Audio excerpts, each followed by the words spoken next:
ምናምን ነገር አሉ። በቃ እንደ ገለባ እሳት ተግለበለቡ። አሁን እያንዳንዱ ምን አለ ስዕሉን ምናምን ነገር ይዞ ከዛ ጠፋለ ማለት ነው። የለም። እሺ ሰኒዬ ትልቁ ላይ ላርግሽ። ሞሪያ ተራራ ወደዛ ወደ ጫፉ ላይ ሄጃ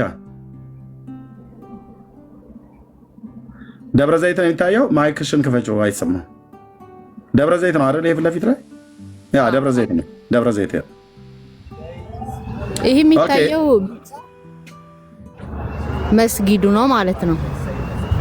የቱ ጋር ነው መስጊዱ? ደብረ ዘይት ነው እንጂ ደብረ ዘይት ነው። ተራራው ላይ ነው። ተራራው ነው የምንለው።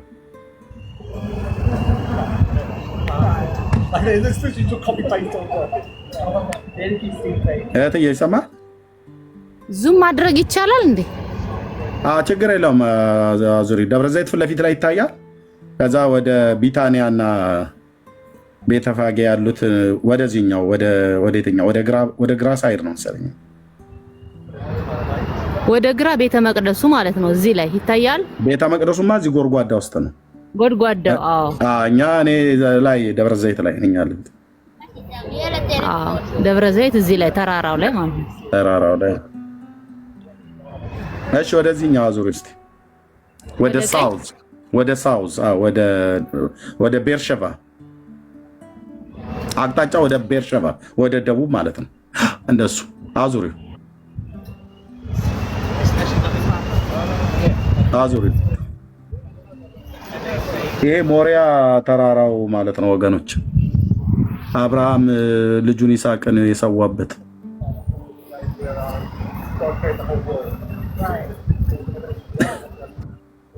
አይደል እህትዬ? አዎ። አሁን ሀኑካ እናከብራለን 8 ቀን። ኦኬ። ይህ የሚታየው መቅረዙ ነው ማለት ነው። ለ8 ቀን የሚበራው ያ የዚህ መብራት። ስለ ሻማሽ ያስተምር ነበር። ሻማሽ ማለት አንደኛውን መብራት ለሌላው የሚለኩስ ማለት ነው። ይህ መካከል ላይ የሚገኘው ይሄ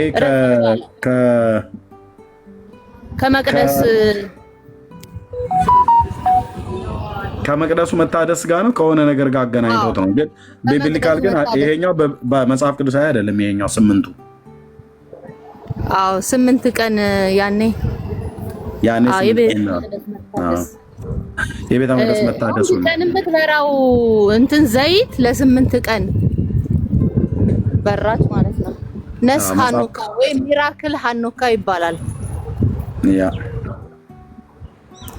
እነዚህ ነው እንግዲህ መሻህ የሚሏቸው መሲህ የሚሏቸው ዘመዶቻችን።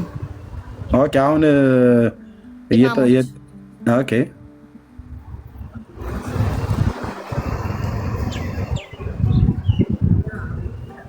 ችን ትመስላለች እንግዲህ ሀገራችን።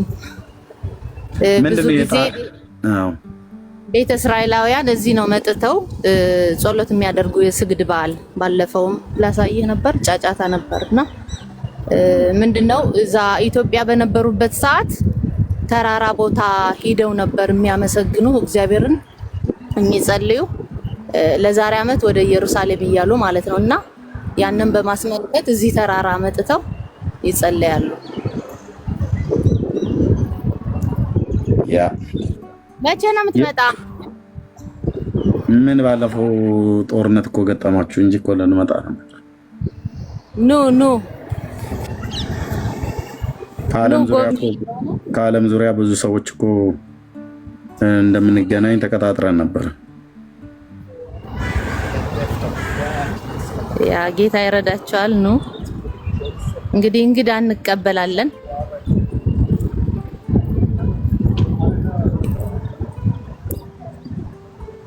በቃ ተባረኩ። አልያዝህ ጸጋ ይብዛልህ።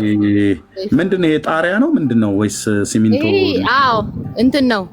ሆቴል አለ እዚህ ታች፣ ጣሪያ ነው። ኦኬ ጣሪያ ነው። ታች ይጠቀሙበታል። አዎ መታሰቢያ ድንጋዩን የቱ ጋር ነው ያስቀመጡት? አለ ለይታ ያስቀመጡት ቦታ ይስሐቅን ያጋደመበት ቦታ አለ አስቀምጠውታል? የለም፣ እዚህ አካባቢ የለም። እዚህ አካባቢ ላይ የለም። ከተራሮቹ በአንዱ ነው ይላል። ግን ያ በተለምዶ ነው ይሄኛውን ብለው የሚሉት እንጂ የቤተ መቅደሱ የተሰራበት ሞሪያ ምድር ስለሆነ የሚባለው አጠቃላይ እስከታች እስከ አሮጌ ሲቲ ድረስ ከማሳየህ ከተራሮች ከማሳየህ በአንዱ ነው እኮ ብሎ ያለው አይደል? ወደ ሞሪያ ምድር ውጣ በማሳይህም ቦታ ላይ ነው ብሎ የሚለው ቦታ ግን የሚመስለኝ በእኔ አመለካከት ይህ ቦታ የሚመስለኝ አህዮቹንና ባለሟሎቹን እዚህ ጠብቁን አለ። እኔና ልጄ ለእግዚአብሔር መስዋዕት ልናቀርብ ያለበት ቦታ ነው የሚመስለኝ። ለምን ከዚህ ተነስቶ ወደዛ የሄደ ነው የሚመስለኝ፣ ወደ ቤተ መቅደሱ። አዎ ቤተ መቅደሱን ነው ብለው የሚሉት ብዙዎቹ የሚሉት። አዎ ይህ ቦታ ታዲያ ማለት አህዮች ምናምን የተቀመጡበት ይመስለኛል። ከቤርሸባ ከቤርሸባ ነው የመጣው። ልክ ነው። ከዛ ስለሆነ የመጣው ደግሞ መጥተው እዚህ ያረፉበት ይመስለኛል። እና ይህ አካባቢ ሞሪያ ነው የሚባል እዚህም አለ ሞሪያ ትምህርት ቤት አለ የጂውሽ ከተለያየ ዓለም መጥተው እዚህ ነው የሚማሩት ማለት ነው ብዙዎቹ። እዚህ አሁን ሆቴል እየተሰራ ነው፣ ትልቅ ሆቴል። ይቅርታ ልጄ ናት። እና ይሄ አካባቢ ሞሪያ ነው የሚባል እሱ ነው። ገና የሞሪያ ምድሩ ነው የሞሪያ ምድር የሚባለው። በሞሪያ ምድር ውስጥ ግን ብዙ ተራሮች ብዙ ኮረብታዎች አሉ እና ከነሱ መካከል የትኛው ላይ ነው ብሎ የሚለውን አሁን እንዳልሽው ወደ ቤተ መቅደሱ ያለበትን ነው እሱኛው። በአንደኛ ዜና መጽሐፍት ምዕራፍ 21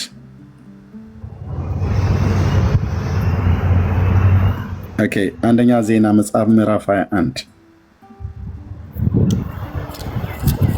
አንደኛ ዜና ምዕራፍ 21 ላይ እዚህ ክፍል ላይ የኢያቡሳዊ የኦርና አውድማ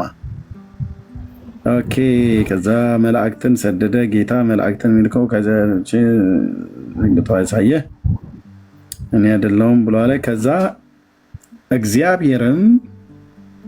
የእግዚአብሔርም መልአክ አንደኛ ዜና መጽሐፍ ምዕራፍ 21 ቁጥር 18 የእግዚአብሔርም መልአክ ዳዊትን ወጥቶ በኢያቡሳዊው በኦርና አውድማ ላይ ለእግዚአብሔር መሠዊያ ይሠራ ዘንድ ለዳዊት እንዲነግረው ጋድን አዘዘው ይላል። ዳዊትም በእግዚአብሔር ስም እንደተነገረው እንደ ጋድ ነገር ወጣ። ኦርናም ዘወር ብሎ መልአኩን አየ። ከሱም ጋር የነበሩት 4 ልጆቹ ተሸሸጉ። ኦርናም ስንዴ ያበራይ ነበረ። ዳዊትም ወደ ኦርና በመጣ ጊዜ ኦርና የሚባለው ግለሰቡ ሰውዬ ገበሬው ነው። ዳዊትን ተመልክቶ ዳዊትም አየ። ከአውድማው መጥቶ ዳዊትን እጅ ሊነሳ በምድር ተደፋ። ዳዊትም ኦርናን በላዩ ለእግዚአብሔር መሠዊያ እሰራ ዘንድ ይሄ ማለት ነው በላዩ ለእግዚአብሔር መሠዊያ እሰራ ዘንድ ይህንን የአውድማ ስፍራ ስጠኝ፣ በሙሉ ዋጋ ስጠኝ፣ መቅሰፍቱን ከሕዝቡ ይከለከል ዘንድ አለው። ኦርናም ዳዊትን ለአንተ ውሰድ፣ ጌታዬ ንጉሥ ደስ የሚያሰኘውን ያድርግ ነው። ለሚቃጠል መስዋዕት በሬዎቹን፣ ለእንጨትም የአውድማውን ዕቃ፣ የእህልንም ቁርባን፣ ስንዴውንም እሰጥሃለሁ ብሎ እሰጥሃለሁ አለው። ንጉሱም ዳዊትም ኦርናን አይደለም፣ ነገር ግን ለአንተ ያለውን ለእግዚአብሔር አምጥቼ የሚቃጠል መስዋዕት በከንቱ አላቀርብምና በሙሉ ዋጋ ገዛሃለሁ አለው። ለጌታዬ በሙሉ ዋጋ ገዝቼን እንጂ አንተ በነፃ ስለሰጠኸኝ ወይኔ ንጉሥ ስለሆንኩ አንተ ተገዢ ስለሆንክ እንደዛ አይደለም አለው። ከዛስ ዳዊትም ስለ ስፍራው 600 ሰቅል ወርቅ በሚዛን ለኦርና ሰጠው። ዳዊትም በዚያ ለእግዚአብሔር መሠዊያን ሰራ፣ የሚቃጠለው መስዋዕትና የደህንነቱን መስዋዕት አቀረበ። እግዚአብሔርንም ጠራ፣ ከሰማይም ለሚቃጠል መስዋዕት በሚሆነው መሠዊያው ላይ በእሳት መለሰለት። ከዛስ ይሄ ቦታ ላይ ነው ቤተ መቅደሱ የተሰራው። የኦርና አውድማ የሚባለው ዋናው ቤተ መቅደሱ ያለበት ቦታ። ዳዊት እዚህ ቦታ ላይ ነው መሠዊያውን የሰራው። አሁን በአረቦች ቁጥጥር ስር ነውና መስጊዱ ያለበት ቦታ ማለት ነው። ሰሞኑን በሃኑካ ሄድና እዛ አሳያለሁ። ይሄ ቦታ ማለት ነው። ይሄን ቦታ በሞሪያ ምድር ውስጥ ሆኖ ይሄኛው የጽዮን ኮረብታ ወይ ደግሞ የጽዮን ተራራ ተብሎ የሚባለው ማለት ነው። ኦልድ ሲቲው ቢጫው አይታያችሁም? ቢጫው ላይ ማለት ነው እኮ መስጊዱ። ቢጫይቱ ጋር ነው መሀል ላይ በሸለቆውና በስተግራና በሸለቆውና በደብረ ዘይት ትይዩ በስተግራ ያለው የጌቴሴማኒ ጋር ያሉት እነሱ ይታያሉ። ልክ ጌቴሴማኒ ያው በደምብ ሁልጭ ብሎ የሚታየው ጌቴሴማኒ እና ዛፎቹ ምናምን ነገር እነሱ ይታያሉ። ዛፎቹ ይታያል በጣም 200 ዓመት ምናምን እንትን ያለ ዛፍ አለ እዛ። ያው ጌታ የጸለየበት 200 ሳይሆን 2000 በጌታ ዘመን ነበር። በጌታ ዘመን ነበር። እዛ ያው እየተነቀለ እንትን እያለ ይመስለኛል እየበቀለ። አይ እንትን ነው እንጂ ቁጥቋጦ አደገ እንጂ አይቼዋለሁ ዛፉን 2000 አይት ጋስቼ መጣ። በጌታ ዘመን የነበረ የተባለው ወይራ እዛ ጋር አለ አይደል? ጌቴሴማኒ ላይ 2000 ምናምን ነገር ዓመት እድሜ ያለው እኔ በቪዲዮ ነው ያየሁት። አይ ቲንክ አስቼ የወርና ባድማ የሚባለው መነኩሴዎች ያሉበት ነው ወይስ ይሄንን እሱ ያውቃል? አስቼ ሰላማችሁ ይብዛ። እንዴት ነህ? እኔ በትምህርት ደህና እግዚአብሔር ይመስገን። በትምህርት ሲያስተምሩን አሁን እርሚ እንዳልከው ቤተም እንትን የአረቦቹ ቤት መስጊድ ካለው ከዚያ ነው የነበረው ድማ ይላሉ። ልክ ነው። ግን ገዳም ኢትዮጵያ ገዳም ገብቼ የሆነ ቦታ አለ። ከዚያ ላይ ከዚህ ነው አብርሃም ይስሐቅን ሊሰዋ የነበረው ይሄ ነው ብሎ ቦታ ከዚያ አለ። አንድ ቀን አርብ ቀን ሄድና በገዳሙ ገብቼ በላይቭ አሳያቸዋለሁ። እኔ የገዳሙ ብሎ የሚለውን ታሳይናለህ። ግን ትክክለኛው የኢያቡሳዊ የኦርና አውድማ ይሄ ቤተ መቅደሱ ያለበት እሱ ነው። እሱ ቦታ ላይ ነው መሰዊያውን የሰራው። አሁን አንደኛ ዜና መጽሐፍ ምዕራፍ 21 ላይ ያለው ማለት ነው። ያኔ ኢያቡሳውያን አልነበሩ የያዙት በዳዊት ዘመን ኢያቡሳውያን ነበሩ። ትክክል ነው። እውነቱ እንግዲህ ያለ ከእኛ መጽሐፍ ነው። ልክ ነው። ኢያቡሳውያን ነው። እኔ አሁን የብሉይ ኪዳንን እንደውም ሲሉ ቅዱስ ቅዱሳን የነበረበት ያንን ዋናው ቦታ ከውስጥ ከመሃል ተብሎ ነው የሚያስተምሩን። ከዚህ በበለጠ ደግሞ አሁን በመጽሐፍ ገብቼ ሰሞኑን አይቼ እንትን እልክልሃለሁ። ቴንክ ዩ። የጻፉ አሉ ሌሎች ጸሐፊዎች፣ የታሪክ ጸሐፊዎች በአማርኛ እንጃ፣ እሱን አያለሁ እፈልጋለሁ።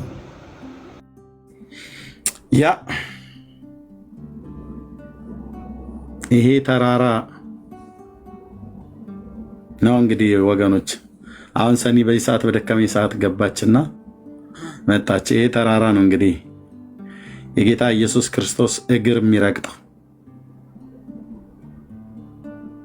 አቤት ያን ቀን፣ አቤት ያን ቀን። ያ ቀን እጅግ ዓለም ከተፈጠረ ጀምሮ እጅግ የሚያስፈራ ቀን ነው ለጠላቶች፣ በመሲሁ ለማያምኑ ማለት ነው። ደብረ ዘይት ላይ አዙሪ ህይወትየው አንቀሳቅሰሻል። እንትኑ ይሄ ምንድነው የተተከለበት አንቴናው ያለበት? ይሄ ተራራ ነው ለሁለት የሚሰነጠቀው።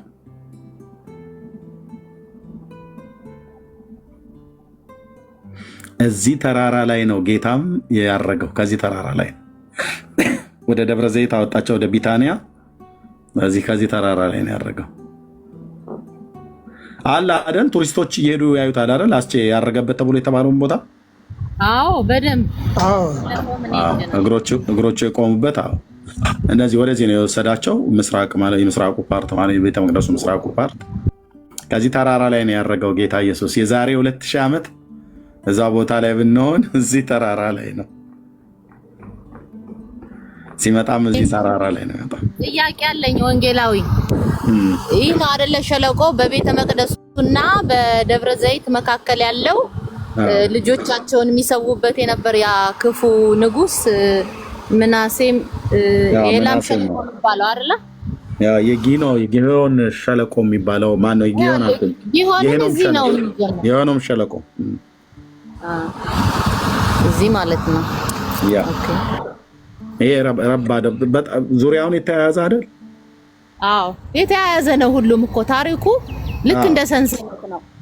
ቢታንያ ከቢታንያ ወደዚህ ወደ ላይ ነው፣ ወደ ተራራ ወጡ። ከዛ ወረዱና በእግራቸው ወደሚሰቀልበት እዚህ ከጸለየ በኋላ ወደሚሰቀልበት 12 ምዕራፍ አለ የሚባል የተገረፈበት እያንዳንዱ ምዕራፍ እግዚአብሔር ይስጣቸው በእውነት ኦርቶዶክሳውያን እንደዚህ አይነቱን ታሪክስ ደህና አድርገው ጽፈውልናል። 12 ምዕራፍ የተገረፈበት የቆመበት እንትና ይሄ ከሶሪያ የመጣው ስምዖን ከሶሪያ ሳይሆን ከማን ነው? ሶሪያ አካባቢ ነው። ሰሜን አፍሪካ ነው። ሰሜን አፍሪካ ከሊቢያ ነው የመጣው። ሊቢያ ቀሬና ከሚባል ቦታ ላይ በሊቢያ ወረዳዎች ውስጥ ያለ ነው። ስምዖን የቀሬ ነው። መስቀል የተሸከመው ሰው አይደል? አዎ። እና አንዴ ስጸልይ ምን እንደተረዳው ታውቃለህ? እንዴት ግን በዚህን ያክል ጭካኔ ሲገርፉትና ሲያሸክሙት መስቀል ነበር። ነገር ግን ለምን የቀሬናውን ሽምዖን መስቀል ለማሸከም ፈለጉ? ምክንያቱም ጌታ ደከመው ነበር መሰቀል የነበረበት። ለኛ ህይወት ሊሰጠን ህይወቱን ሰጣ አይደለም የሚል ህይወቱን ሊሰጠን ግዴታ በመስቀል ላይ በህይወት መሰቀል ነበረበት። እና ይህ ከማዘን ወይም ከመራራት አንፃር አይደለም። እንዴት የሰው ልጅ እኮ በልቡ ክፋት አለ። ክፉ ነው የሰው ልጅ አይደለም። እነሱ ዛሬ በእኛ ዘመን ብዙ ክፋት ነው የምናይና እንዴት አዘኑለት እያልኩኝ አለቅስ ነበር። ነገር ግን በህይወት ሊኖር እሱ ህይወቱን ሊሰጠን ነው ለኛ እንደዛ እንትን ያለና ግዴታ በህይወት መሰቀል ነበረበት። ያ ነው መልስ እኔ ያገኘውኝና ተባረክ። አንደኛ ስለደከመው ነው። አንደኛ ምንድነው የመጽሐፍ ቅዱስ ተማሪዎች ሲናገሩ የመስቀሉ ክብደት ብለው የሚናገሩት አሉ። ምን ያህል እርግጠኛ እንደሆነ አላውቅም፣ ግን ታዋቂ የመጽሐፍ ቅዱስ ተማሪዎች ከ14 እስከ 16 ነው እስከ 17 ኪሎ ግራም ይመዝናል ይላሉ። መስቀሉ እንደዛ ይላሉ። እውቅ የሆኑ የመጽሐፍ ቅዱስ ምሁራን ልሂቃን ናቸው ሲናገሩ የሰማሁት ነው። አይደለም ብቻ የመዘነውን ያህል ይመዝን፣ ግን ሲደበድቡት ስላደሩ ደክሟል። ደሙ ከሰውነቱም ፈሷል። እየተመታ ነው ያደረው እና መሸከም ስላቃተው ስለደከመው ነው። ምክንያቱም በማስገደድ እኮ ነው ብሎ የሚለው ሉቃስ ጫኑበት ነው ብሎ የሚለው እንዲሸከም አስገደዱት ይላል እና ጫኑበትም ይላል። ያለ ፍቃዱ ነው ስምዖን እንጂ በምርጫ ላይ የተመሰረተ አይደለም። እና ከመከራው ብዛት የተነሳ ስለተመታ መሸከም ስላቃተው ኮረብታ ወደ እንትን ቀራኒዮ ኮረብታው አይደለ ዳገት አይደል? ያው እንደምታውቂው ጌታ የተሰቀለበት ቦታ እኮ ዳገት ነው አለሽ ሰኒ አስቺ እነዛ እኮ ነው አይደል? በጣም ዳገታማ ይገርምሃል። አሁን ትንሽ ተሰርቶ በጣም ያንሸራትታልና አይቼዋለሁ። ባይዘው እኔ በአካል አልምጣ እንጂ ውሎ አዳሬ እዚህ ምድር ላይ ነው። ምንም ነገር ነው ያላየም። እኔ ወይ መጽሐፍ ቅዱስ ነው የማየው ወይ ይሄንን ሀገር ነው የማየው። ዋናው እኮ በመንፈስ ይሄንን ሀገር ማየው የሚመለከውን በእውነትና በመንፈስ ነው። ስለዚህ እግዚአብሔር ረድቷልና አንድ ቀን ደግሞ በአካል እንገናኛለን፣ እናይሃለን። ጌታ ይፈቅዳል እና ያለው እዚህ ነው። በቃ ውሎ አዳሬ ማለት ትችላለህ። ምንም ቁጭ ብዬ ምንም እንዲረብሸኝ እንኳን አልፈልግም። ልክ በጾምና በጸሎት ጊዜ ጸጥታ እንደሚኖር ልክ እንደዛው ልጆቼም ካሉ አብረን ማሳያቸው አብረን እናያለን። እና በምናይ ሰዓት እንዲንጫጩ እንኳን ራሱ አልፈቅድላቸውም። ምክንያቱም የሚናገርም ሰው ካለ በትክክል እንድንሰማው፣ ካልሆነም ደግሞ በቃ ዝም ብለን እናየዋለን። አሉ ብዙ ኦርቶዶክሳውያን አሉ። ይኸው አሁን ራሱ የሚጎበኙ ይመጣሉ። ከብዙ ከዓለማት ነው መጥተው ቅድሚያ ይሄን ነው የሚጎበኙት። ወደዚህ ልወሰዳቸው። የሞሪያ ምድር በጣም መንፈስን ያድሳል። በቃ እኔ ብዙ ጊዜ ሲከፋኝም ደስ ሲለኝም ወደዚህ መጥቼ ነው በጌታ ፊት መሆንና ደስ ይላል። አንዳንዴ ቦታዎች መቼም ቀለል አድርገን አናየውም ጌታ ካልመረጠ በስተቀር። እንዴ ምንም በፍጹም ጌታ ስለመረጠኝ ነው እኔ እዚህ መሆኔ። እግዚአብሔር ይባረክ። ጌታ ይረዳናል። በዓለም ዙሪያ ያላችሁ ወገኖች ምናልባት በአንድነት ጌታ ይፈቅድ በብዙ ቦታዎች ላይ ልንገናኝ እንችላለን። ግን ዋነኛዋ ምድር ግን እቺ ትሁን፣ እስራኤል ማለት ነው።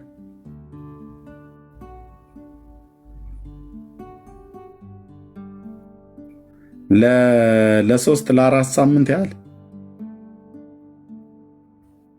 መቆየት የሚችል ሰው አለ። ለሶስት ለአራት ሳምንት ለአንድ ወር ምናምን ነገር ማለት ነው።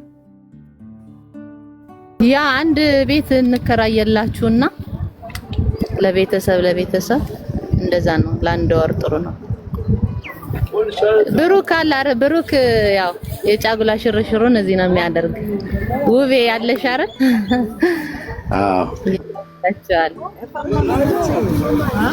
ጌታ ይባረክ። እህትዬ በሌላ ቀን በደንብ ተወኝና ታሳይናለሽ። ዲዛይር ሸሎቲ ፖል ዲዛይር ፎቶ ሊነሳ ሰውዬ። እሺ ተባረኩ። በቃ አልያዝህ። ጸጋ ይብዛልህ። ተባረኩ ቅዱሳን። ያ ቴንክ ዩ እህትዬ። ተባረኩ ወገኖች፣ ጸጋ ይብዛላችሁ። ሰላም ሁኑ። መጽሐፍ ቅዱስ አንብቡ እና እንደዚህም ደግሞ ማየት ከፈለጋችሁ ጥሩ ጊዜ ነው ያመጣችሁ እህትዬው። በተለይ መጽሐፍ ቅዱስ እንዲገባችሁ ከፈለጋችሁ አንዱ ጂኦግራፊን ማወቅ በጣም ጥሩ ነው። የማን ጂኦግራፊ? መልክዓ ምድር ማለት ነው። የማን? የእስራኤልን ማወቅ፣ የእስራኤልን ምዕራብ፣ የእስራኤልን ምስራቅ፣ የእስራኤልን ሰሜን፣ የእስራኤልን ደቡብ ማወቅ፣ የእስራኤልን መልክዓ ምድር አቀማመጥ ማወቅ ብዙ ነገር ትጠቀሙበታላችሁ። መጽሐፍ ቅዱስ ውስጥ ስታነቡት ይነግራችኋልና።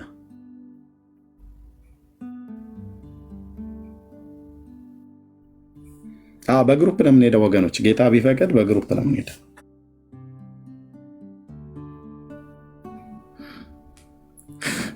እሺ ምናችሁን ነው የምታጾሙት? ምናችሁን ነው የምታጾሙት?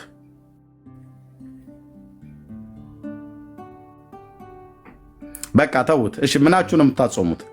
እስካሁን የጻፈ የለም እያየሁ ነው። እሺ ሄኖክ ስጋዬን ነው የማጾመው አለ። ስጋችንን ማርቲ ይዲዲያ ስጋችንን ኦኬ። ስጋዬን ሃኒ ስጋችን አይደል? ኦኬ። ነፍሳችሁ ሳትጾሙ ነፍሱን የሚያጾም እስኪ 77 ቁጥር ይጻፍልኝ። ነፍሱን እዚህ ውስጥ የሚያጾማት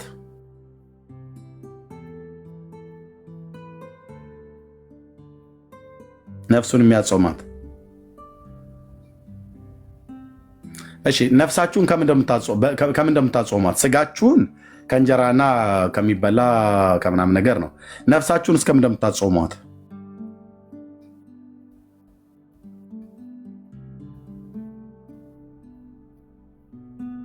ነፍስ ከምን እንደምታጾሟት?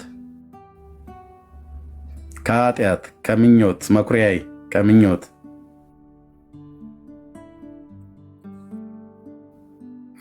እሺ ነፍስ የምትጾመው ከክፉ ምኞት ከምናምን ነገር። እሺ ከኃጢአት ከክፉ ምኞት። በምን እንደምትጾመው ነፍስ ምን ስታገኝ ነው የምትጾመው ከእንደዚህ አይነት ነገር?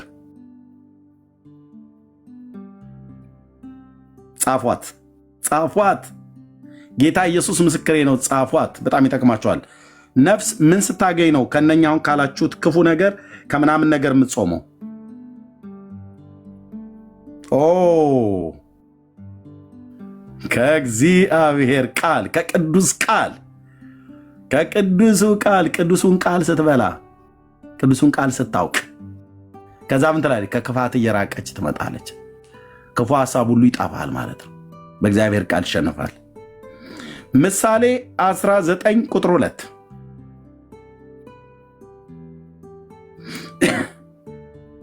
ምሳሌ 19 ቁጥር 2 ማነው ፖስት የሚያደርገው?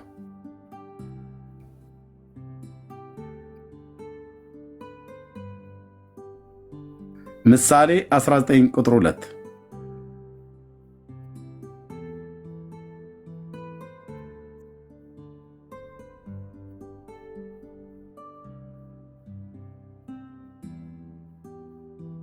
ቴንክ ዩ ተምዬ።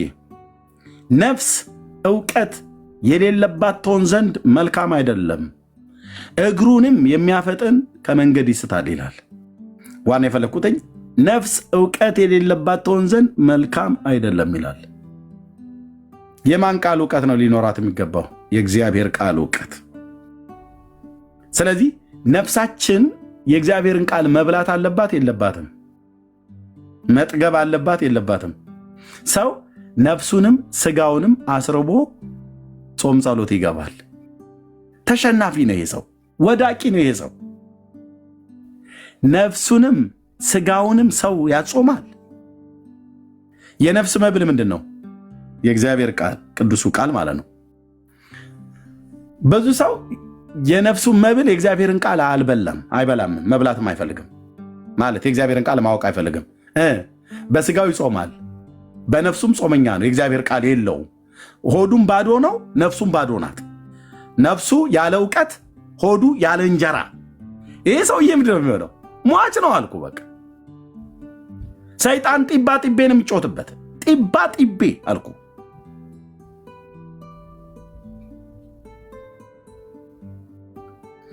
ነፍስን ከእግዚአብሔር ቃል፣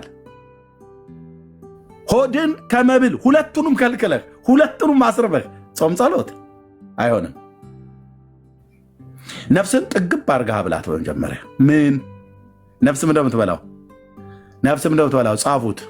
ነፍስን ጥግብ አድርገህ ጥቅ አድርገህ በሞቴ እያልካት ማለት ነው።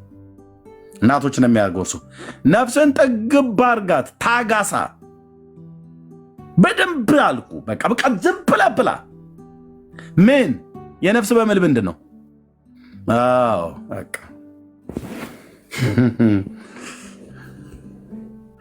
ያኔ አልኩ ብራዘር፣ ያኔ ስትጸልይ ሰማይ ምድር ይታዘዝልሃል።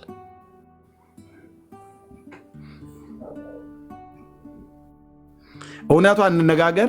አሁን እኛ ጾም ጸሎት ብለን ስንገባ ነፍሳችን ከቃሉ ሆዳችንም ከእንጀራ ከሁለቱም ጾመኛ ሆነን አይደል የምንገባው ጸሎት። ከዛ ፍሎ ይጠፋብሃል። የመንፈስ ቅዱስ ፍሎ የለም። እንትና ግን ሲጸልዩ እንዴት ነው የሚጸልዩት? እኔ ደስ ይለኛል እንትና ሲጸልይ በእግዚአብሔር ቃል በቃ እየጠቀሰ በሚጸልይ ሰዓት ላይ ምናምን ብለን በሌሎች እንጎመጃለን። እኛ ጋር ግን አናደርገውም። ያ የእግዚአብሔርን ቃል እየጠቀሰ የሚጠቅሰው ሰውዬ እኮ ከየት አምጥቶ መሰለሽ? ነፍሱን ጥግብ አድርጎ አብልቷታል። ጥቅጥቅ እያደረገ ማለት ሰኞ፣ ማክሰኞ፣ ረቡዕ፣ ሐሙስ በቃ አረረም መረረም ማህበሬን ተወጣሁ እንደሚባለው ምናምን ነገር አይደለም። ይሄ የእግዚአብሔር ቃል ነው። ነፍስ የእግዚአብሔርን ቃል እያወቅ እያነበብን እያሰላሰለን እያጠናን እየተማርን እያነበብክ እያሰላሰልክ እያጠናህ እየተማርክ እያነበብክ እያሰላሰልክ እየተማርክ እያጠናህ የእግዚአብሔርን ቃል ቅዱሱን ቃል በጤናማ አገልጋዮች የተሰበከን ስብከት ትምህርት እየሰማህ እያነበብክ እያጠናህ እያሰላሰልክ እያነበብክ እያጠናህ እያሰላሰልክ ስትሄድ ነፍስ ትጠግባለች። ከዛ ምን እንደሚሆን ልንገራችሁ። ጌታ ኢየሱስ ምስክር፣ ውስጣችሁ ማውራት ይጀምራል።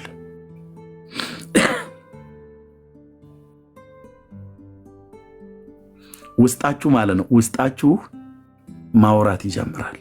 ማውራት ማለት የምትሰሙት ድምፅ ሁሉ ይኖራል።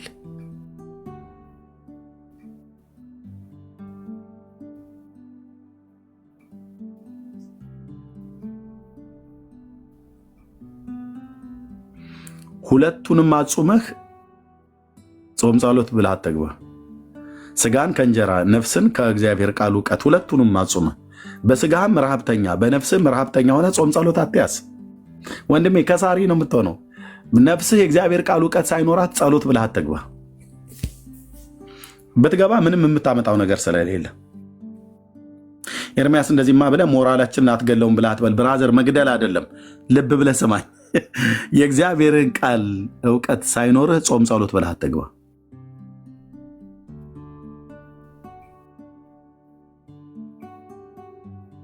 እንዴት አሁን ቆይ ምን ብዬ ልበላችሁ?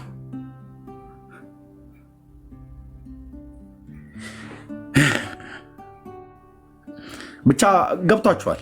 ሌላ ምሳሌ ጠቀም ነበር ልቶ ሆድህ ባዶ ሆኖ ከእንጀራና ከውሃ ነፍስህም ባዶ ሆኖ ከእግዚአብሔር ቃል ጾም ጸሎት እንዴት ትገባል? ብራዘር ስለዚህ ነፍስህን በእግዚአብሔር ቃል እንደዚህ ብላችሁ ጻፉ። ከጻፋችሁ ነፍሴን በእግዚአብሔር ቃል አጠግባታለሁ፣ ስጋዬን ግን ከእንጀራና ከውሃ ከለክለዋለሁ በለው። አቤት ያኔ አቤት ያኔ አቤት ያኔ እህቶቼና ወንድሞቼ እባካችሁ ስሙኝ። አቤት ያኔ ነፍስህን የእግዚአብሔርን ቃል አጥግባት፣ ስጋህን ከእንጀራና ከወተት ከውሃ ጹም፣ ካለመብላት ሁሉ ማለት ነው። ምን እንደሚወጣ ስጋህ እንጀራ በማጣት ይደክማል፣ ነፍስስ የእግዚአብሔርን ቃል አስቀድመ ስላበለጣት እየበረታ ይመጣል ማለት ነው። ስፒሪት በቃ መንፈስህ ሃሌሉያ ሃሌሉያ ሃሌሉያ ሃሌሉያ። እንዴት አይነት እኮ መሰለህ እንጀራን ስትከለክለው ስጋ እየደከመ ይመጣል። ስጋ እየደከመ ይመጣ ሳላይ ነፍስ በእግዚአብሔር ቃል ጠግባለች አይደል? መንፈስ ስፒሪት አልኩ በዛ ሰዓት ላይ የሰላ ነው የሚሆነው። መንፈሳዊ ዓለም ላይ ኮኔክት ነው የምታደርገው። ቴንክ ዩ። ነፍሴን ከእግዚአብሔር ቃል አጠግባታለሁ፣ ስጋዬን ግን ከእንጀራና ከውሃ እከለክለዋለሁ። በቃ ያኔ ነው ጾም ጸሎት ማለት።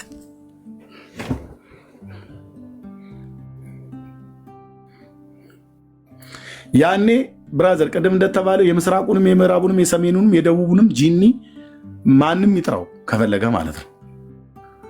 ነፍስ በእግዚአብሔር ቃል ስለተሞላች የእግዚአብሔር ቃል ደግሞ ምንድን ነው? የመንፈስ ሰይፍ ነው አይደል? እዛ ያኔ በቃ ሻቦላው መማዘዝ ይጀመራል ማለት ነው። በተንበረከክበት ያ ዝሙት የሚባል ነገር ትዝ ቢልህ ስጋ ለጌታ እንጂ ለዝሙት አይደለም ተብሎ ተጽፏል ትላለህ። ምን እያለ ነው? በስጋ ላይ በዚህ በሚሞት ስጋ ላይ ኃጢአት ስራ እያለ ኢንቫይት የሚያደርግህ የክፉ ፍላጻ ነው ማለት ነው። የሚንበለበሉትን የጥላትን ፍላጻዊ ታጠፉ ዘንድ ነው ያለ። ፍላጻ ማለት ቀስት ወርውሮ አይደለም የሚመታህ፣ ሐሳብ ነው የሚያመጣው። ምን ይላል መጽሐፍ? ሰይጣንም በአስቆሮቱ ይሁዳ ልብ ውስጥ ሐሳብ አገባበት ይላል። ከጌታ ጋር ቁጭ ብሎ እንጀራ እየበላ ባለበት ሰዓት ላይ ብላ እያለውም ሊሆን ይችላል። ሄዶን ነው ግን ማዕድ ላይ ቁጭ ብሎ ሳለ ሰይጣንም በአስቆሮቱ ይሁዳ ልብ ውስጥ ሐሳብ አገባበት ይላል። ዲያብሎስ ማለት ነው። ምን አስገባበት? ሐሳብ። ኢየሱስን አሳልፎ ለመሸጥ የሆነ ሐሳብ ነው የሚያስገባበት። ሌላ ምንም አይደለም የሚያደርገው። የሚንበልበሉት የጥላትን ፍላጻ ብሎ ያለው ሐሳብ ነው። ሐሳብ ነው የሚያመጣው። ሌላ ቀስት ምናምን ነገር የሚወረውርባችሁ ይመስላችኋል? ነው ፍላጻ ማለት ያው ቀስት ማለት ነው። የሰይጣን ቀስቱ ምንድን ነው? ክፉ ሐሳብ ማምጣት። ወዴት? ወደ ሰው አይምሮ። ያ ክፉ ሐሳብ በምን ይሸንፋል? በእግዚአብሔር ቃል።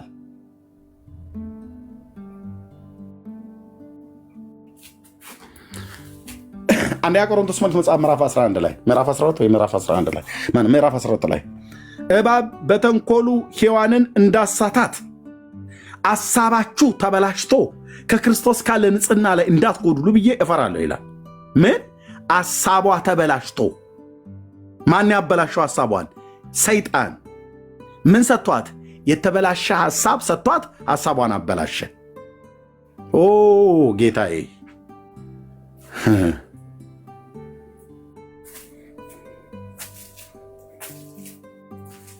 የተበላሸ ሐሳብ ሰጥቶ ሐሳቧን አበላሸው። ሐሳብ የሚበላሸው በምንድን ነው? በክፉ ሐሳብ ነው።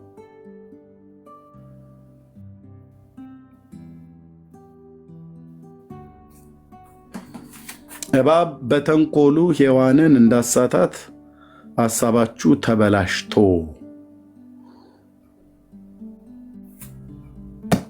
ምዕራፍ 12 አንደኛ ቆሮንቶስ አየህ፣ ሐሳብ አበላሽቶ ነው።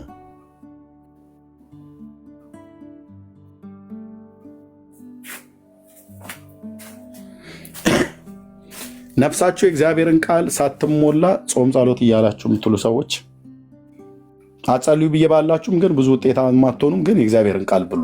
መጽሐፍ ቅዱስን የእግዚአብሔር ቃል እውቀት ሳይኖራችሁ ጾም ጸሎት ብላችሁ አትያዙ። ወንድሞች እህቶች፣ ፕሊዝ። አይኔ ዝም ብሎ በደንቆሮነት የምናምን ነገር የሚባል ነገር የለም።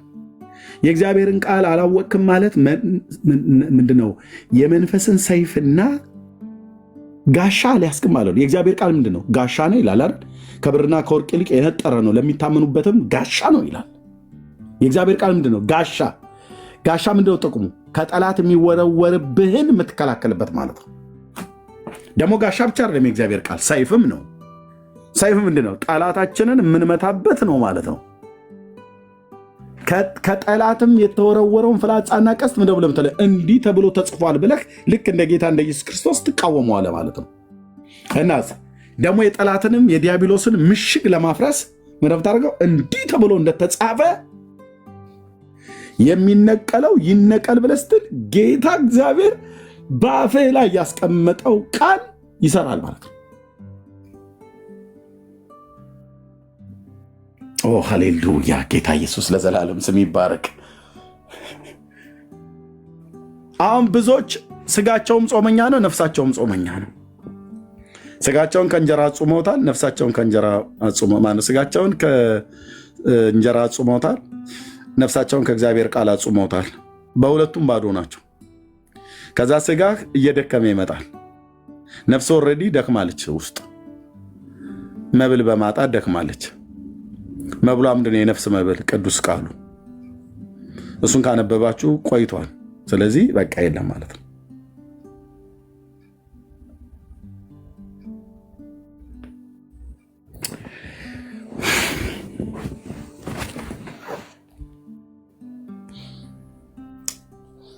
እና የእግዚአብሔርን ቃል አንብቡ ወንድሞች እናቶች፣ ፕሊዝ። እጅግ ይጠቅማችኋል ወንድሞች እናቶች፣ እጅግ ይጠቅማችኋል።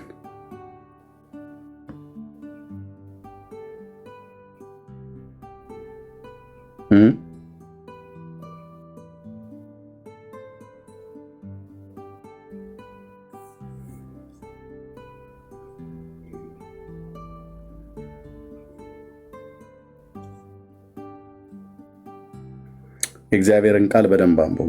በደንብ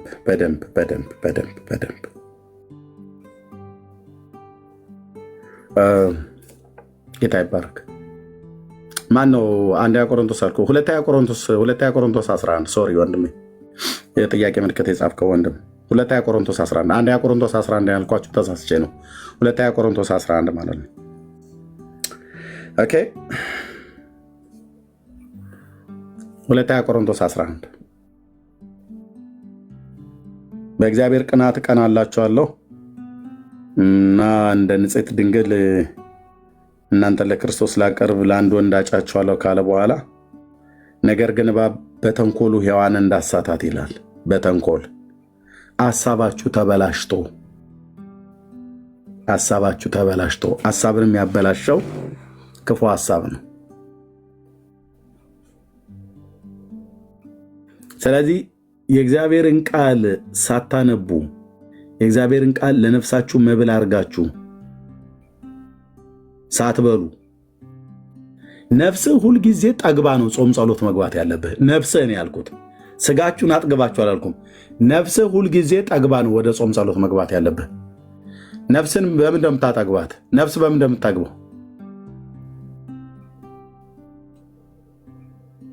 ነፍሳችሁን ሳታጠግቡ ጾም ጸሎት አትግቡ። ነፍስ በምን እንደምታግበው? ምን ስትበላ ነው ነፍስ የምታግበው? በቃ ሆሲዬ በቃ ይሄን በቃ ነፍስን ጥግብ አድርጋት፣ ጠቅጥቃት፣ አብላት፣ መግቢያት።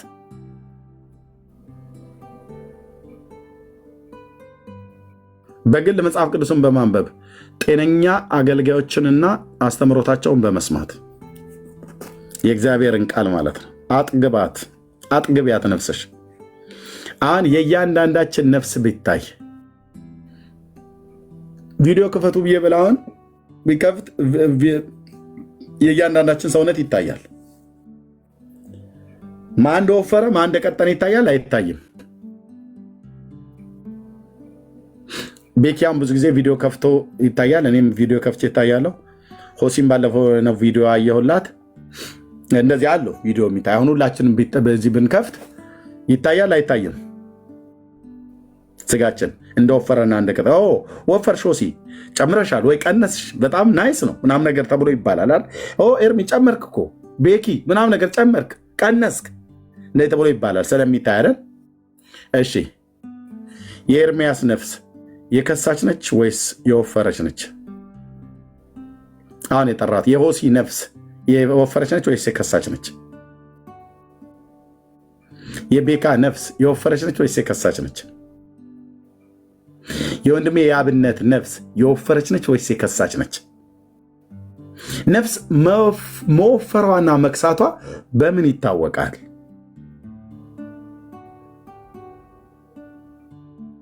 በምን ይታወቃል? ነፍስ ስትወፍርና ስትከሳ በምን ይታወቃል?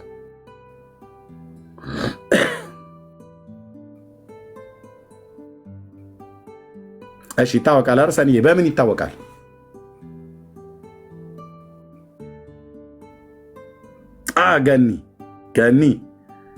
ገኒ ገረመው በምን?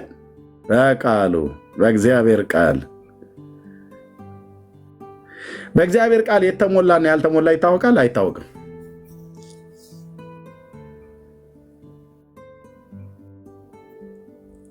እንትና የቃሉ ሙላት አለው ብላችሁ ስትሉ ብለን ስንል ምን እያልን ነው?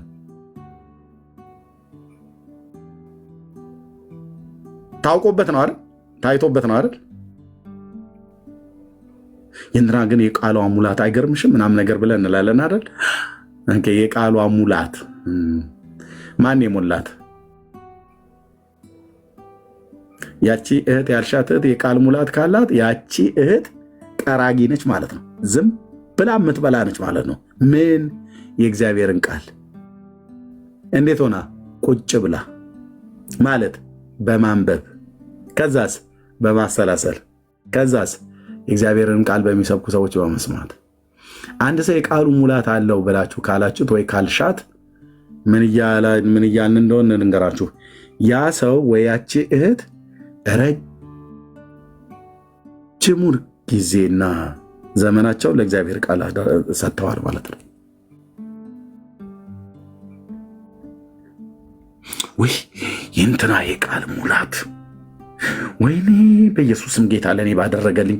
ኖ በምርቃት አይሆንም እህትዬ፣ በምርቃት አይሆንም። ባደረገልኝ ብለሽ ቁጭ በይ ነው። ጌታን ከሰማሽው የሆነ እነግርሻለሁ። እግዚአብሔር ምስክሬ ማለት ነው። ቁጭ በልና አንብብ።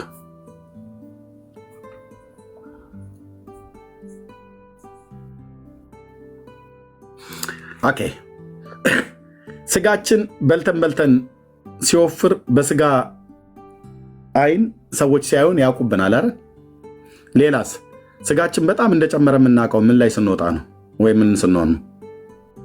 ማን ላይ ስንወጣ ነው አይደለም ያልኩት፣ ምን ላይ ስንወጣ ነው ያልኩት። ስጋችን እንደወፈረ የምናውቀው ምን ላይ ስንወጣ ነው?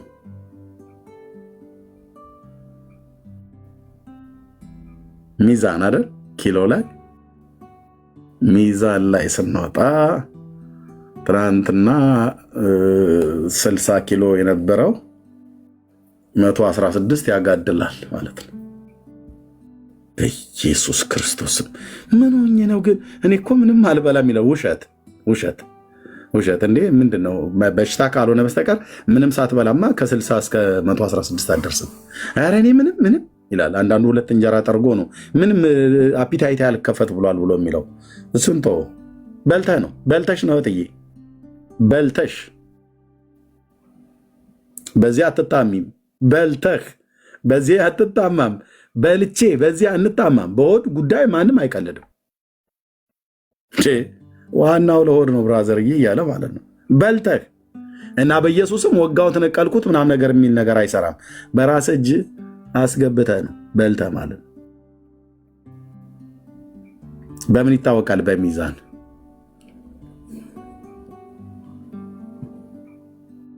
ኪሎ ይከብዳል ማለት ነው። አቤት ጌታዬ! እሺ ነፍስስ እንደወፈረችና እንደጠገበች በምን ትታወቃለች?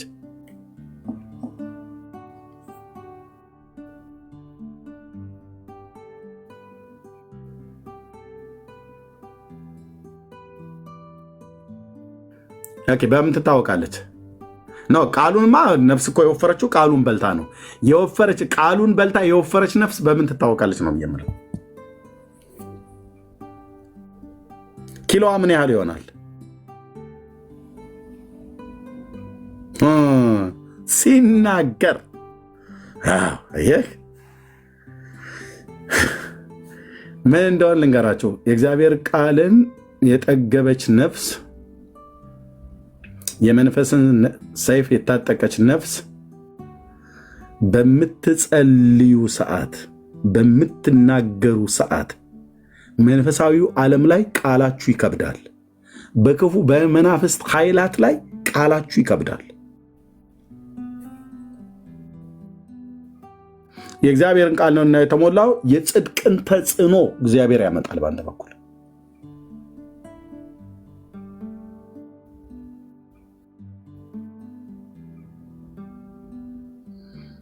እሺ ኒው ክሬሽን። አሁን ኤርሚ ባይብልን አነባለው ግን አይገባኝም። ኦኬ ይኸው ፎሎ ባክ መልሼ እልሃለሁ፣ እጸልይልሃለሁ። በውስጥ መስመር ስልክን አስቀምጥልኝ፣ ወይ ደግሞ እናንተ አሁን ሁላችሁንም ባልጸልይላችሁ ይህን ሰው ግን አሁን ጸልይለታለሁ። ኒው ክሬሽን በውስጥ መስመር ስልክን አስቀምጥልኝ። ሌሎች እንደዚህ አይነት ሰዎች ካላችሁ ቸርች ሂዱና አገልጋዮችን አማክሩ፣ ይጸልዩላችሁ። እጃቸውን በመጫን ይጸልዩላችሁ። አሁን አንተም ወንድም ኒው ክሬሽን የተባልከው ቸርች ካለ ቸርች ሄዳ አገልጋዮች እጃቸውን ጭነው ይጸልዩልን።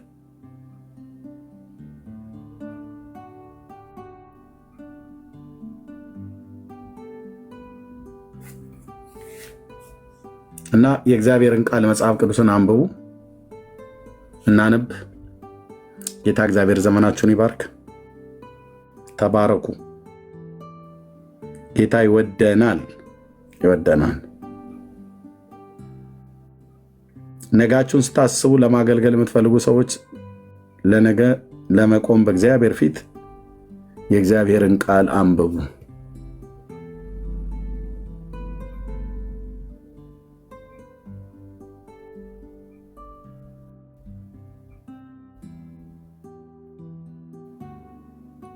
በቃ ሰላምዬ፣ አሁን እሱን አያችሁ አይደለ?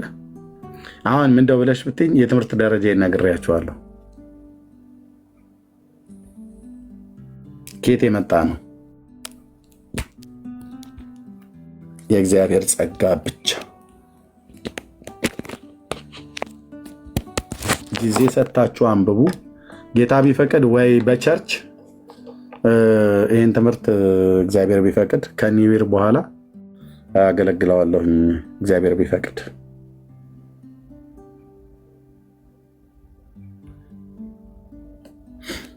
በተለይ እግዚአብሔርን ቃል ከማንበብ አይነት አኳያ ማለት ነው። ብዙ ሰው እንዴት እንደሚነበብ እንኳን ራሱ አያውቅም።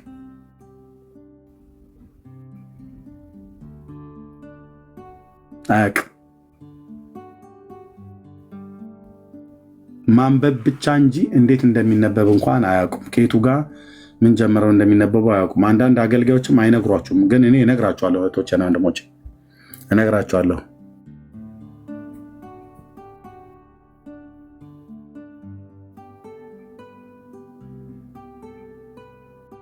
ኦኬ እንዴት እንደሚነበብ እንኳን ሰው አያውቅም። የእግዚአብሔር መንፈስ እንደሚያስተምር እንኳን ብዙ ሰው አያውቅም።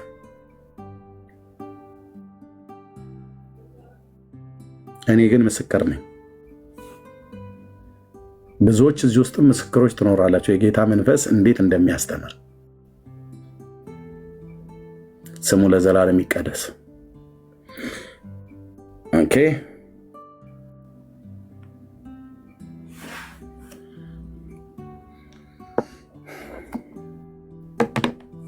እና ተባረኩ። መጽሐፍ ቅዱስን ለማንበብ ወስኑ፣ ጨክኑ፣ ወስኑ።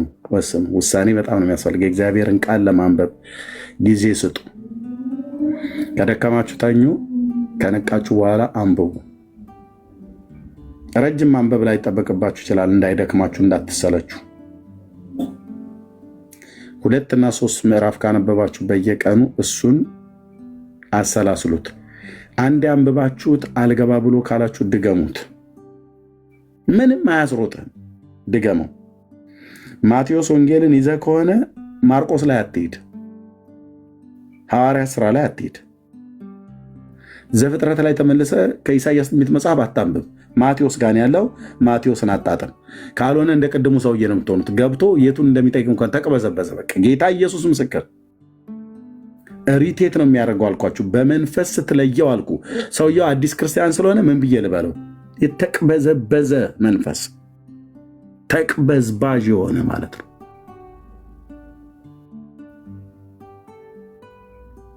ለእሷ እንደዛ መናገር እውቀት ይመስለዋል። ተቅበዝባዥ የሆነ መንፈስ ማለት ነው። በቃ ቁጭ ብለን የበላኑ እንኳን ራሱ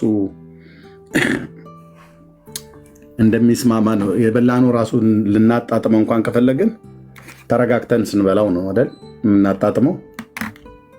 የጨውንም ብዛት፣ የቅባቱንም ብዛት፣ የመብሰሉንም ያለመብሰሉንም፣ የመጎርናቱንም ያለመጎርናቱንም የምታውቀው ተረጋግተህ ስትበላ ነው።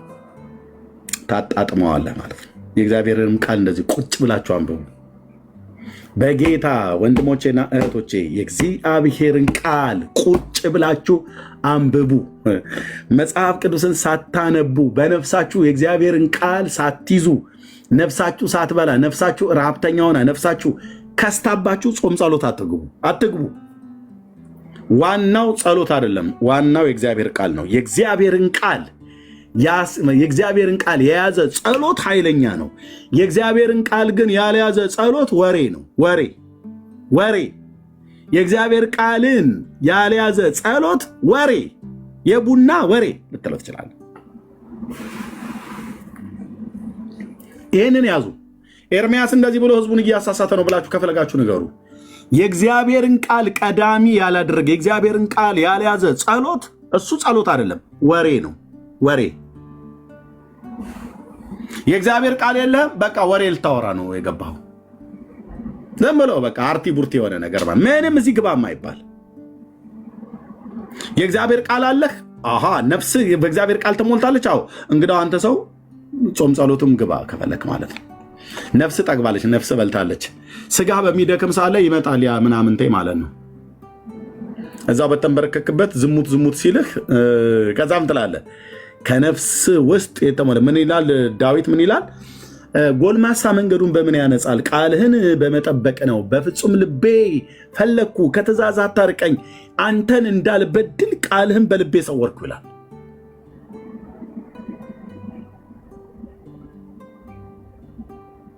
ነፍስ ጥቅጥቅ ብላ፣ ነፍስ እያጋሳች በእግዚአብሔር ቃል ጥግብ ብላ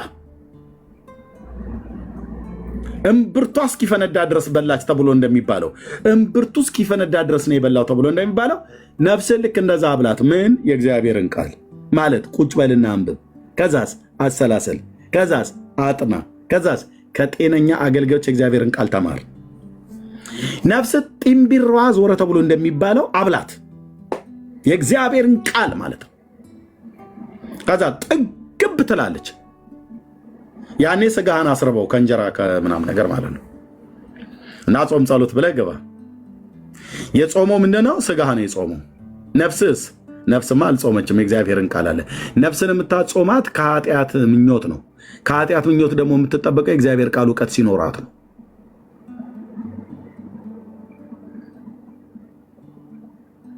አንተን እንዳልበድል ቃልህን በልቤ ሰወርኩ።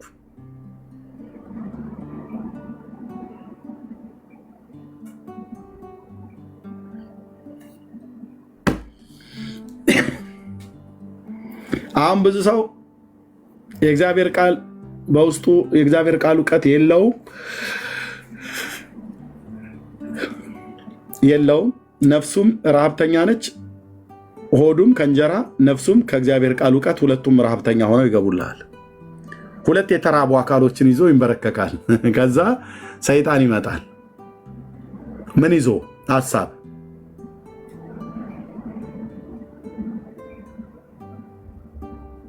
ከዛ ምን ብሎ ይላል?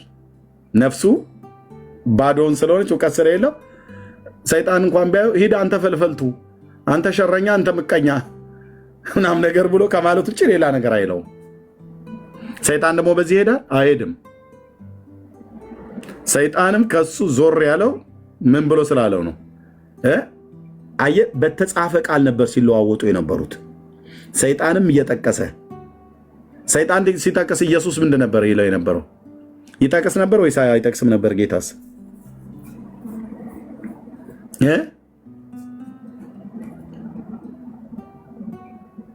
ሰይጣን በሚጠቅስ ሰዓት ላይ ጌታ ኢየሱስ ዝም ብሎ ነበር የሚቃወመው የነበረው ወይስ ይጠቅስ ነበር?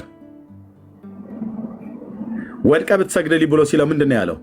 አንተ ፍልፈልቱ ከይሲ እንዴት እንደዚህ ትለኛለህ ምናምን ብሎ ነው ያለው? አይደለም። ወድቀ ብትሰግድልኝ ብሎ ሲለው ምንድን ነው ያለው? ሂድ አንተ ሰይጣን ለጌታ ለአምላክ አንተ ጌታ አምላክን አምልክ እርሱ ብቻ ስገድ ተብሎ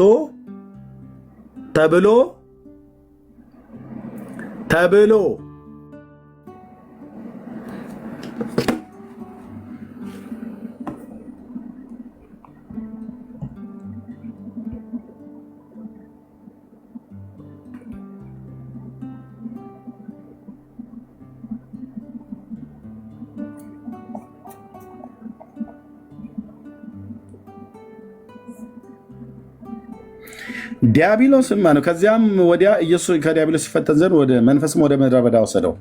40 ቀንና 40 ሌሊትም ከጦመ በኋላ ተራበ በስጋው ማለት ነው። ፈታኝም ቀርቦ የእግዚአብሔር ልጅ ከሆንክ እነዚህን ድንጋዮች እንጀራ እንዲሆኑ በል አለው። ኢየሱስም መልሶ ጠቀሰ ማለት ነው። ተጽፏል ተብሎ ተጽፏል። ምን? እርሱም ሰው ከእግዚአብሔር አፍ በሚወጣ ቃል እንጂ በእንጀራ ብቻ አይኖርም ተብሎ ተጽፏል። የት ነው የተጻፈው? ዘዳግም መጽሐፍ ላይ ምዕራፍ 8። አየህ፣ ሰይጣንን በተጽፏል ነው የምታሸንፈው፣ በተጻፈ ቃል የምታሸንፈው።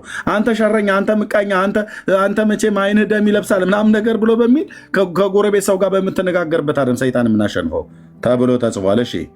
ከዚያም በኋላ ዲያብሎስ ወደ ቅድስት ከተማ ወሰደውና እርሱም ደግሞ በመቅደስ ጫፍ ላይ አቁሞ መላእክቱን ስለ አንተ ያዛል፣ እግርን በድንጋይ እንዳትሰናከል። ማን ይህን የጠቀሰው? ሰይጣን ነው። ልብ በሉ።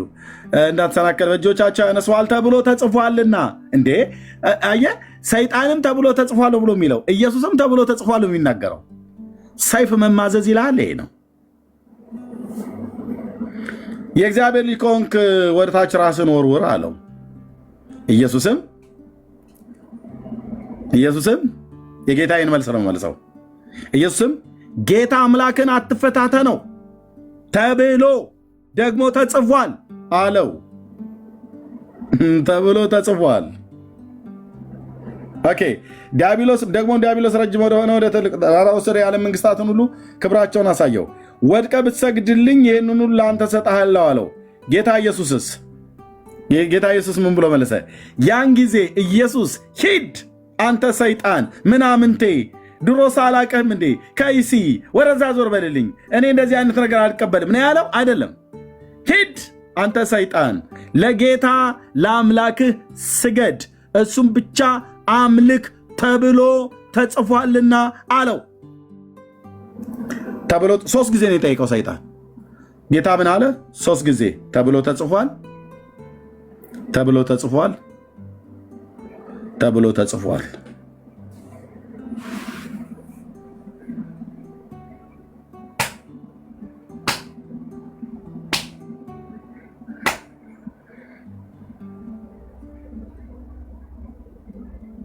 እኔና እናንተ የሰይጣን ሐሳብ ወደ አእምሯችን ሲመጣ ተብሎ ተጽፏል እንድንል ምን ማድረግ አለብን? የእግዚአብሔርን ቃል መብላት አለብን። ነፍሳችንን በእግዚአብሔር ቃል ማጥገብ አለብን። ጾም ጸሎት ነው የገባው። ከእንጀራና ከውሃ እየተቆጠብህ ልትጾም ነው አይደል? እና ሆድህ እንጀራ እየፈለገ ውሃም እየፈለገ ከልክለዋል እና ስጋ እየደከመ ይመጣል። 2 ቀን 3 ቀን ምናምን ነገር ሲሆን እየጠወለገ ይመጣል። ከዛስ ውስጣችሁን ታዩታላችሁ። ያኔ ነፍስ በእግዚአብሔር ቃል ከተሞላችሁ ከእህል ከበላ 4 ቀን ሊሆን ይችላል። ምንም ኧረ እኔ ትናንትና ነው እህል ራሱ ትዝታው ራሱ ይጠፋባል። ይሄ ሲደክም ውስጠኛው ይበረታል ማለት ነው።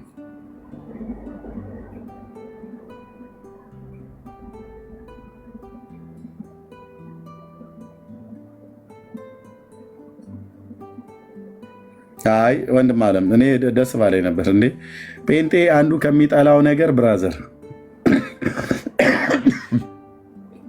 እዚህ ውስጥ እንኳን ራሱ ፎሎ ሳያደርጉ የሚከተሉ አሉ። ቴሌግራም እኔ የሆነ ነገር አስቤ ሞክሬ ነበረ እና ፎሎ ማድረግ ብርቅ መስሏቸው ተውትና እኔም ተውኩት አሉ። አሁን የኦርቶዶክሳውያንን ቴሌግራም እኮ ሄደው ፎሎ የሚያደርጉ ጴንጤዎች አሉ። የራሳችንን ግን እርስ በርስ አንደራረግም። ቅንነት ማጣት ማለት ነው አይደል? ሆሲ ታስታውሻለሽ አይደል? አሁን ቴሌግራም ግሩፕ እዚህ ብከፍት ከዚህ 500 ሰው ውስጥ ባረግ 30 ሰው ምናምን ነገር እንኳን እሺ አይልም። የሆነ የተጎዳን የሚመስለው እና አቶ ወንድም አለ ግን ተብሎ ተጽፏል። እሷን ያዙልኝ። ጌታ ኢየሱስ ሰይጣንን በምንድን ነው ያሸነፈው? እንዴት አድርጎ ነው የቀጠቀጠው? የሴቲቱ ዘር እንዴት አድርጎ ነው የቀጠቀጠው? አንተም ሰኮናውን ትነክሳለህ፣ እሱም ራስን ይቀጠቅጠሃል ተብሎ የተጻፈው እንዴት አድርጎ ነው የቀጠቀጠው? ተብሎ ተጽፏልና ተብሎ ተጽፏልና ተብሎ ተጽፏልና። አያችሁ አየህ፣ ተብሎ ተጽፏል። ይሄንን እግዚአብሔርን ቃል ስናምነው ለመንፈሳችን ለነፍሳችን መብል ሲሆን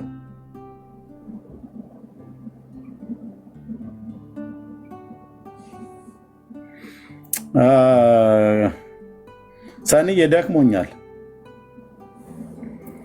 እንደው ብልጭ አድርገሽ ለማሳየት ከፈለግሽ ግን ነይ ግቢና በሌላ ቀን በደምብ ታሳይናለሽ። አልቆይም፣ እንደው 5 ደቂቃ እንኳን አልቆይም። ነይ ላኪ። ኦኬ ተብሎ ተጽፏል። በጣም ነው የሚያዋጣው። የእግዚአብሔርን ቃል መጽሐፍ ቅዱስን አንብቡ። ለዚህ ነው ብዙዎቹ እኮ ጠፉ። አየህ አላያቸዋቸውም? አሁን የኦርቶዶክሳውያኑ በዛ በዚህ የሚሯሯጡት አንድ የእግዚአብሔርን ቃል አያውቁ። አንድ ባዶ ማለት ነው። በተወሰነ ጊዜ ላይ